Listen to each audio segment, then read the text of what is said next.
Hello, everyone. Thank you for joining us today. ADAC is proud to announce the launch of its education podcast entitled ADAC Answers. You can find us on Spotify or Apple Podcasts. With that being said, let's jump right into it. Hi, and welcome to ADAC Answers, an education podcast for all. I'm your host, Erin Black. ADAC specializes in providing to private school leaders and teachers customized professional development programs to assist their schools with meeting individual student learning needs and increasing overall student achievement. Led and staffed by passionate, committed professionals, ADAC prides itself on delivering to its clients and the students and families whom its clients serve precise solutions to their unique education challenges. ADAC stands for Accountability, Delivery, Access, and Community, 4 words we believe epitomize our work. We hope you enjoyed today's episode and join us in listening to future episodes discussing all things education. Welcome back to another episode of ADAC Answers. Today, we are going to be talking with one of our leadership team members, Dr. Julie Cantillon. She is the Vice President for Academics and Advocacy. Julie, if you want to just briefly introduce yourself and say hello to our listeners. Sure. I'm happy to be here, Erin. I'm currently the Vice President for Academics and Advocacy for ADAC, and I've been in this role for almost a month now. Prior to this, I was the Associate Superintendent for the Diocese of San Diego for 9 years, and I enjoyed that role quite a bit and learned so much while there. And prior to that time, I was a classroom teacher and a vice principal for about 12 years. So in total, I've been in education about 22 years and excited to begin this next chapter with ADAC. Great. Thank you so much. We're really happy to have you aboard and on our team. Can you share with us a little bit about your journey in education and how you transitioned from being a Catholic school teacher to becoming the Vice President for Academics and Advocacy? Sure. I've always known that I wanted to be a teacher. I had the benefit of attending Catholic school my whole life. So I knew that I specifically wanted to be a Catholic school teacher based on the experiences that I was fortunate enough to have at school. After moving to San Diego, I was originally from Boston, and working as a teacher and a vice principal for 12 years, I was given the opportunity to serve as an associate superintendent in the diocese. And in that role, I focused on accreditation, professional learning, new teacher development, federal program, and university partnerships. And actually last year, I had the chance to work with the president of ADAC, Steve Perla, as we were having challenges accessing direct services through IDEA. Working with him was an amazing experience. And through this work, we were able to secure about $300,000 worth of direct services in one of our largest districts. Wow, that's incredible. It was. And we hadn't been able to access any amount of services prior to that. And through my work with Steve, I realized the critical importance of advocacy and the need that many schools and dioceses have in accessing equitable services. Great. As the academic dean of the Center for Talented Youth at Johns Hopkins University, what were some of the most rewarding experiences you had while working with talented youth? And how do those experiences translate into your current role at ADAC? So overall, it was a really rewarding experience. My primary role was to support the educators in meeting the needs of their students, as well as communicating with the students' family. And for many of the students who participated, it was their first experience in classes where things may not have come as easily to them. There were also many students in the program who were identified as twice exceptional, which means they were identified as gifted, but also had one or more learning disabilities as defined by IDEA. So it was rewarding to see students thrive in this new environment and to see teachers grow in their abilities to serve all students enrolled in the program. Definitely. And in thinking about my work with ADAC, I think it's important for the schools that we work with to consider that just because a student may be achieving at a high level in some areas, there could also be an underlying disability that impacts their overall school experience. It's important that we consider the needs of the whole child and ensure that all aspects of their development are considered. And through my work with ADAC, I hope to be able to support in this area. I love that. I love a whole child approach because you can't have missing pieces. You really have to look at everything together. Throughout your career, you've held various leadership positions in education. What do you believe are the key qualities that make an effective education leader? So I believe that it's necessary to develop a shared mission and vision that all can embrace. The ability to mobilize others to solve adaptive challenges, and we know there are many of these in Catholic education, is a key aspect to successful leadership, in my opinion. In San Diego, I had the privilege of working with many talented and committed teachers and administrators on various teams, and they recognize the importance of empowering each Catholic school to make decisions that worked for them, while also fostering collaboration and aligned to that shared mission and vision that we had. Definitely. That's such a huge component of a successful community. You completed professional learning at Learning Forward Academy with a focus on elevating teacher leadership. How do you see teacher leadership contributing to the overall improvement of education at the diocesan level? And how can we improve our current systems? The Learning Forward Academy was such an amazing opportunity. Learning Forward is a professional learning organization that focuses on how to plan, implement, and measure high-quality professional learning. During this program, I was able to work and learn from district leaders, most of them from the public schools from all over the country, while diving deep into a problem of practice. And as you mentioned, my problem of practice was focused on elevating teacher leadership at the diocesan level. When I work with teachers, it's apparent that many are interested in leadership opportunities, but they're not necessarily interested in the Catholic school principalship. And in San Diego, when I was there, we created many leadership structures that empower teachers and allow them to take on leadership roles without necessarily pursuing the pathway of becoming a principal. For example, our most involved teacher leader group was called the Teacher Liaison Team, or the TLs, as we affectionately called them. And we developed a comprehensive 5-year professional learning plan. Wow. And within that, our TLs facilitated the collaboration and mini sessions throughout the year for each of the PL strands. And we were able to leverage Title IIA to support stipends for our TLs, which we agreed was an impactful use of our federal funds. Definitely. I love that. Giving opportunities to teachers to take on those leadership roles without, like you said, having the weight of the entire community on your shoulders, but also working together, collaborating with each other. That's a huge component, I believe, like a solid and enjoyable environment for an individual to go into. Because you have people that are supporting you, people that want to help you grow, and also recognizing that there's strengths and talents everywhere, but then valuing the teacher by giving them funds for doing extra work is huge, huge.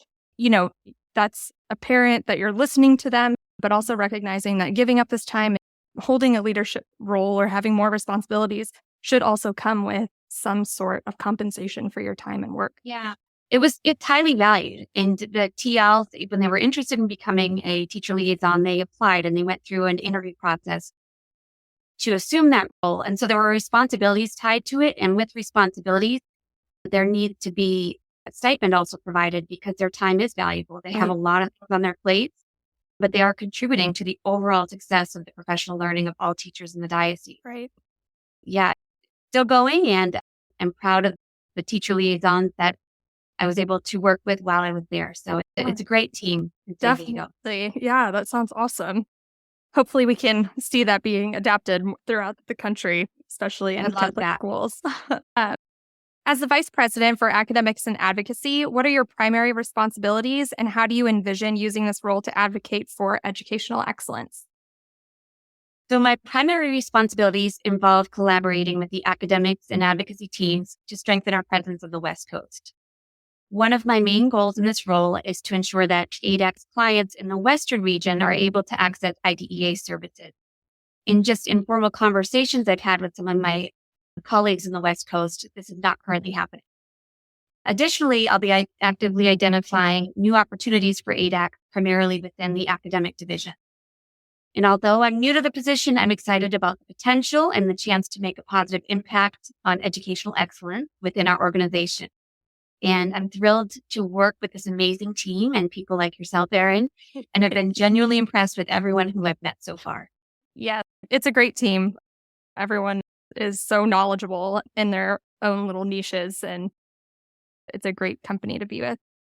And we're very happy to have you on our team, and we can't wait to see what opportunities come up for us. Catholic schools have a unique mission and identity. How do you balance maintaining that identity while ensuring academic excellence in schools that you work with? Catholic schools are committed to engaging the whole person, as we know, and this includes spiritually, intellectually, socially, and physically. And central to this is a rigorous curriculum that's infused with Catholic values.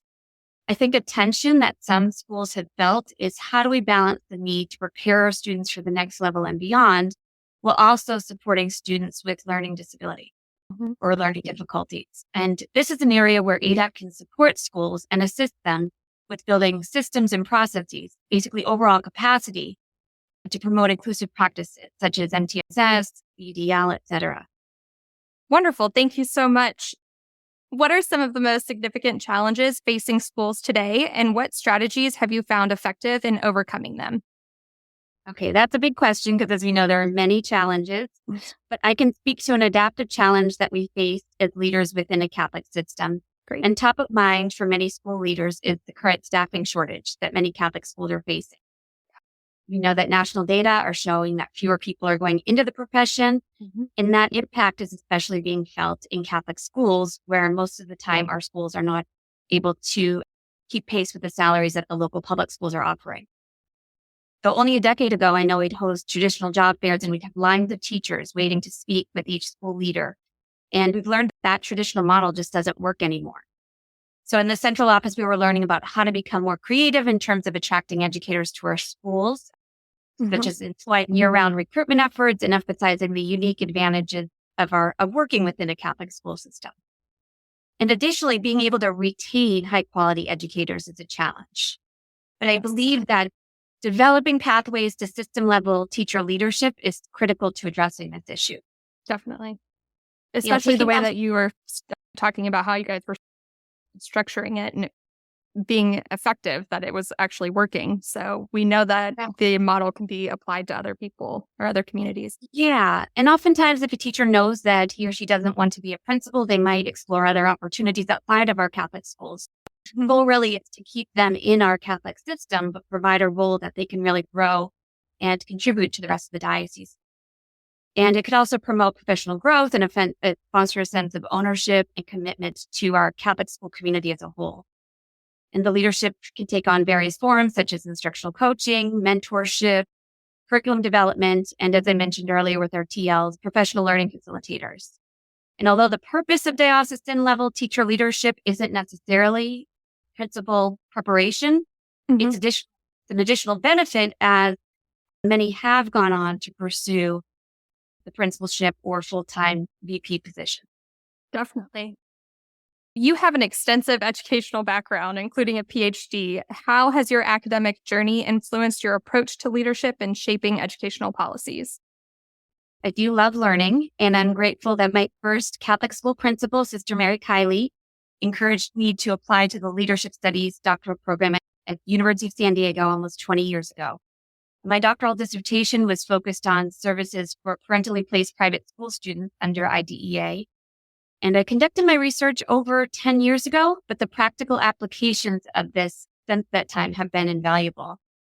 And I continue to believe more in the importance of advocacy, and I'm driven to make a positive impact, of course, through my work with ADAC.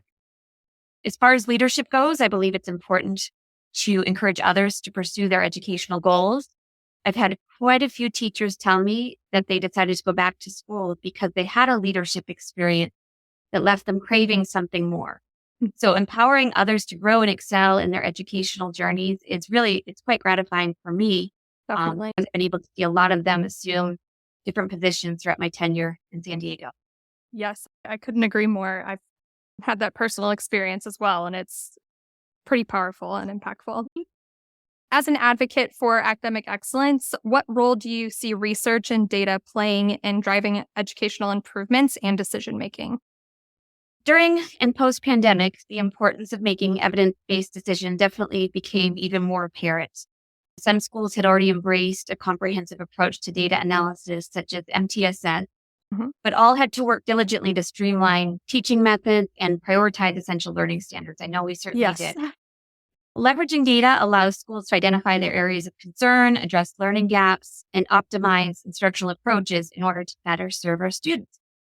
However, you can't do this without support. So it's crucial to continue to invest in that professional learning to support educators with this process, as it can be helpful to have that guidance and thought partnership along the way. I agree. The field of education is constantly evolving. How do you stay informed about the latest trends and innovations, and how do you incorporate them into your work? I know you've only been with us for a month, but how you can maybe speak to what your goals would be for ADAC. Sure. And much of the professional learning I did in my previous role is still very relevant here. It is so important to stay current. And at first, I love spending time in school. This is one of my favorite parts of working in the central office and serving as an accreditation commissioner, because knowing best practices is one thing, but seeing how they are implemented and experienced by the teachers, by the students firsthand gives me valuable insights. So I'm sure I'll be able to do this through my work with ADAC as well. And additionally, I'm a member of Learning Forward, of NCEA. I take part in a leadership mastermind and other professional organizations. And I also read many professional texts related to projects that I'm working on. And I've been doing that since I started with ADAC as well. And I think part of my role at ADAC is to be able to synthesize a lot of the research and translate it to actionable strategies and practical solutions that can support our schools. Yes, definitely. That's going to be huge. So I can't wait to work with you on that. Great. Likewise. Yeah. As an advocate for professional learning, how do you encourage continuous growth and development among educators and administration? I think we all want to know that our work makes a difference, that it's impactful. So it's crucial to ensure that educators are involved in the design, the planning, and the implementation of your professional learning. Additionally, as we know, professional learning should be job embedded and sustained so that it doesn't feel just like one more thing. And with that, our goals need to be relevant for the teachers. When educators are clear on the outcomes of the PL and there are opportunities to celebrate small wins, it reinforces the value of their effort. And it also doesn't hurt if the professional learning can be fun and foster collaboration. I know it's also a great opportunity to really focus on the purpose of why we're in Catholic education as well, when we come together and we function as church and we learn and grow together. Yes, I totally agree. And professional learning, there's nothing worse than sitting through PDs that are not purposeful or relevant to you and your typical days. And so to have something that is specifically designed to help foster a sense of collaboration, working together as a team to find actual solutions and not just throw information at you that you may or may not use, but to take actionable steps and processes that actually work. Exactly. Love that. Yeah. And you can't undervalue what a small win can do. Right. When you're feeling like something that you're doing is successful, then there's reason to actually focus on it more and to continue to improve your practice. Right. But I think a lot of it is out of context and perhaps a bit esoteric. And so it does turn people off. Right. Exactly. And for me personally, when I'm working on something with a team or trying to solve a problem with a team, I have a much more optimistic approach. But when I'm doing this by myself and trying to solve a problem, I just get frustrated at that second step. And then I stop, or I don't like what I'm doing anymore. So then I get burnt out. And so it was really important when I was a teacher to have a community that really embraced building community and working together and fostering a sense of community over competition. True. And when you think about a professional learning community and what it is, it's truly taking accountability and ownership over all those students in the building.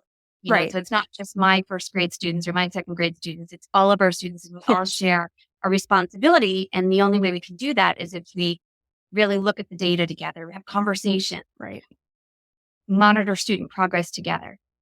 But a lot of that is difficult to do when you're a singleton. It involves some creative scheduling and some building the capacity of the group to be able to work across grade level and vertical teams. Right, exactly. And we've seen some people suggest things like virtual PLCs. That's great. You have to be innovative and creative in your thinking and problem solving skills to find a solution for that. Yeah, and going back, it's like that's relevant professional learning right there. You have a challenge, you need your support of your colleagues, your peers, and you work together to identify potential solutions. Exactly. Great. That's what I think in Catholic schools we just don't do enough of sometimes because of the scheduling challenges. Yeah. I was watching this YouTube video. It's called Leading with Lollipops. And basically the speaker defined the lollipop moment as a moment where someone said something or did something that fundamentally made your life better. And as educators, we do have so many opportunities to say something or do something to change the overall trajectory of a person's life. And that is pretty awesome. And if you haven't seen Leading with Lollipops, I'd highly recommend it. Just again, speaking to the importance of those small moments and those small things really do have a large impact. Definitely. In your view, what are the key elements of a successful and thriving educational community, and how do you foster that sense of community within the schools that you serve? So as we were just discussing, one of the challenges, many Catholic schools are singleton, and that can make it difficult to engage in meaningful collaboration throughout the day.